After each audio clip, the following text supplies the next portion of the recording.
Data কমিউনিকেশনের ধারণা এক কম্পিউটার থেকে অন্য কম্পিউটারে কিংবা এক ডিভাইস থেকে অন্য ডিভাইসে নির্ভরযোগ্যভাবে তথ্য আদান প্রদান তথ্য তথ্য বিনিময়কে বলা হয় ডেটা কমিউনিকেশন। একটি কম্পিউটার থেকে অন্য কম্পিউটারে কিংবা এক ডিভাইস থেকে অন্য ডিভাইসে নির্ভরযোগ্যভাবে তথ্য আদান প্রদান তথা তথ্য বিনিময়কে বলা হয় ডেটা কমিউনিকেশন। কমিউনিকেশনকে কার্যকর করার জন্য ডেটা কমিউনিকেশন বা ডেটা যোগাযোগ করা হয়। আধুনিক ডেটা কমিউনিকেশনের কোনো না কোনো পর্যায়ে সরাসরি কম্পিউটার জড়িত থাকে। ডেটা কমিউনিকেশনে যোগাযোগ বা কমিউনিকেশন ঘটে ডেটার মাধ্যমে এবং এই কমিউনিকেশন সিস্টেম কার্যকর হয় মূলত দুটি অংশে, যথা এক ডেটা প্রসেসিং, দুই ডেটা ট্রান্সমিশন। ডেটা কমিউনিকেশনের এই দুটি অপারেশনে ব্যবহৃত প্রধান দুটি সিস্টেম হলো কম্পিউটার এবং ডেটা ট্রান্সমিশন সিস্টেম। কম্পিউটারকে বলা হয় ডেটা প্রসেসিং ডিভাইস। কম্পিউটার কর্তৃক উৎপন্ন বা প্রসেসকৃত ডেটা এক প্রান্ত থেকে অপর প্রান্তে পৌঁছে যাওয়ার প্রক্রিয়াই হলো ট্রান্সমিশন সিস্টেম। ট্রান্সমিশন সিস্টেমের উপাদানগুলো হচ্ছে মডেম, ট্রান্সমিটার, সুইচ, রিসিভার ইত্যাদি। টেলিফোনের আবিষ্কারক আলেকজান্ডার গ্রাহাম বেল। স্কটিশ বিজ্ঞানী ও আবিষ্কারক আলেকজান্ডার গ্রাহাম বেলের জন্ম 1847 সালের 3 মার্চ। তিনি টেলিফোনের অন্যতম আবিষ্কারক হিসাবে সুপরিচিত।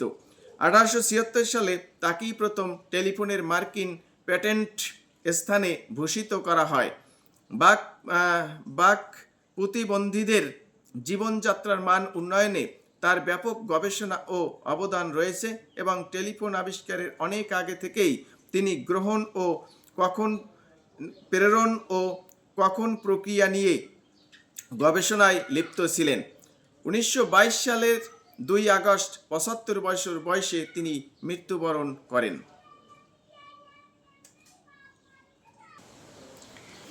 একটি ডেটা কমিউনিকেশন সিস্টেম সাধারণত 5টি উপাদান নিয়ে গঠিত হয়। এক, মেসেজ, যা পাঠানো হয়। মেসেজ বিভিন্ন ধরনের হতে পারে, যেমন টেক্সট, ছবি, অডিও বা সাউন্ড, ভিডিও ইত্যাদি। 2, প্রেরক। প্রেরক হলো এক ধরনের ডিভাইস যা ডেটা বা মেসেজ প্রেরণ করে। বিভিন্ন ধরনের প্রেরক ডিভাইস হতে পারে, যেমন computer, work station, telephone set ইত্যাদি। 3, প্রাপক। প্রাপক হলো এমন এক ধরনের ডিভাইস যা বার্তা গ্রহণ করে। বিভিন্ন ধরনের ব্যাপক ডিভাইস হতে পারে, যেমন computer, work station, telephone set ইত্যাদি। 4, মাধ্যম।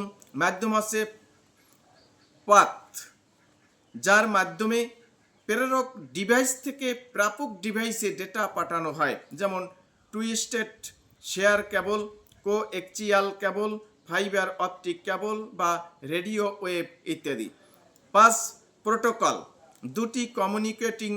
দুটি কমিউনিকেটিং ডিভাইসের মধ্যে যোগাযোগ স্থাপনের সময় পালিত কিছু নিয়ম নীতি যা যোগাযোগের প্রকৃতি নির্ধারণ, বাস্তবায়ন ও সমন্বয় করে, তাকে প্রোটোকল বলে।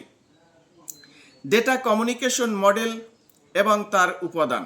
নিচের চিত্রে একটি সিম্পল ডেটা কমিউনিকেশন মডেল ও তার উপাদানগুলো চিহ্নিত করে দেখানো হলো। উৎস যে ডিভাইস হতে ডেটাকে প্রেরণের উদ্দেশ্যে উৎপন্ন বা তৈরি করা হয় তাকে উৎস বলে, যেমন telephone, computer, microphone, keyboard, camera ইত্যাদি। তারপর হচ্ছে প্রেরক।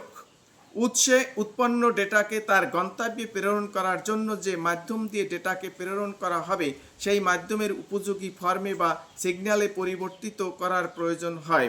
যে সিস্টেম উৎস এর গ্রহণযোগ্য বা প্রেরণযোগ্য ডেটা বা ইনফরমেশনকে এনকোড করে, এটি যে মাধ্যম বা চ্যানেল দ্বারা পরিবাহিত হবে তার উপযোগী করে তোলে, তাকে প্রেরক বা ট্রান্সমিটার বা সেন্ডার বলা হয়।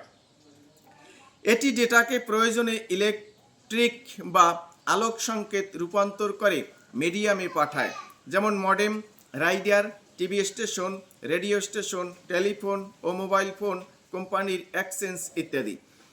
সিম্পল ডেটা কমিউনিকেশন মডেলে উৎস এবং প্রেরককে একত্রে উৎস বা সোর্স সিস্টেম বলা হয়ে থাকে। মাধ্যম। মাধ্যম যার মধ্য দিয়ে ডেটা উৎস হতে গন্তব্যে স্থানান্তরিত হয় তাকে মাধ্যম বা কমিউনিকেশন চ্যানেল বা ট্রান্সমিশন সিস্টেম বলে। কমিউনিকেশন চ্যানেল বা মাধ্যম মূলত একটি একক ট্রান্সমিশন লাইন বা মিডিয়া, যেটি উৎস থেকে গন্তব্যে ডেটা স্থানান্তরের জন্য উৎস ও গন্তব্যকে সংযুক্ত করে, যেমন telephone line, twisted pair cable, fibre optic কেবল, রেডিও ওয়েভ, মাইক্রোওয়েভ ইত্যাদি। প্রাপক রিসিভার ট্রান্সমিশন সিস্টেমের মধ্য দিয়ে গন্তব্যে আগত ডেটা সরাসরি গন্তব্যের ডিভাইস কর্তৃক গৃহীত হতে পারে না, কেননা ট্রান্সমিশন সিস্টেমের মধ্য দিয়ে পরিবাহিত ডেটা ট্রান্সমিশন সিস্টেমের উপযোগী ফরম্যাট বা সিগন্যালে পরিবাহিত হয়। গ্রাহক বা রিসিভার এই এনকোডেড ডেটাকে গ্রহণ করে গন্তব্যের ডিভাইসে উপযোগী ফর্মে পরিবর্তিত করে তা গন্তব্যের ডিভাইসে ডেলিভারি করে থাকে, যেমন মডেম, রাইডার, টেলিফোন এক্সচেঞ্জ ইত্যাদি। গন্তব্য ডেস্টিনেশন ডেটা কমিউনিকেশন মডেলের অপর প্রান্তে থাকা ডিভাইস, যেটি প্রেরক সিস্টেম থেকে প্রেরিত ডেটা অবিকৃত অবস্থায় গ্রাহকের নিকট থেকে গ্রহণ করে, যেমন টেলিফোন বা মোবাইল ফোন, কম্পিউটার, সার্ভার ইত্যাদি। সিম্পল ডেটা কমিউনিকেশন মডেলে গ্রাহক এবং গন্তব্যকে একত্রে গন্তব্য বা ডেস্টিনেশন সিস্টেম বলা হয়ে থাকে। ডেটা ট্রান্সমিশনে মডুলেশন অথবা ডিমডুলেশনের ভূমিকা।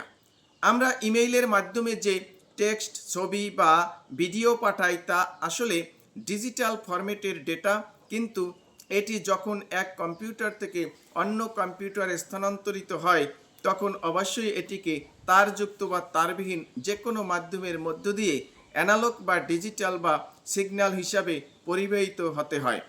সুতরাং উৎস থেকে গন্তব্যে পরিবহনের জন্য মাধ্যমে প্রবেশ করার পূর্বে ডেটাকে ডিজিটাল থেকে অ্যানালগ সিগন্যালে রূপান্তর করার প্রয়োজন পড়ে। একে মডুলেশন বলে।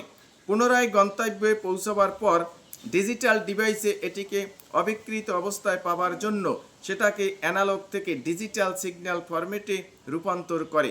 এটিকে বলা হয় ডিমডুলেশন। ডেটা ট্রান্সমিশন এই মডুলেশন এবং ডিমডুলেশনের কাজটি একই ডিভাইস করে থাকে। এটি মডেমের নামে আমাদের কাছে পরিচিত।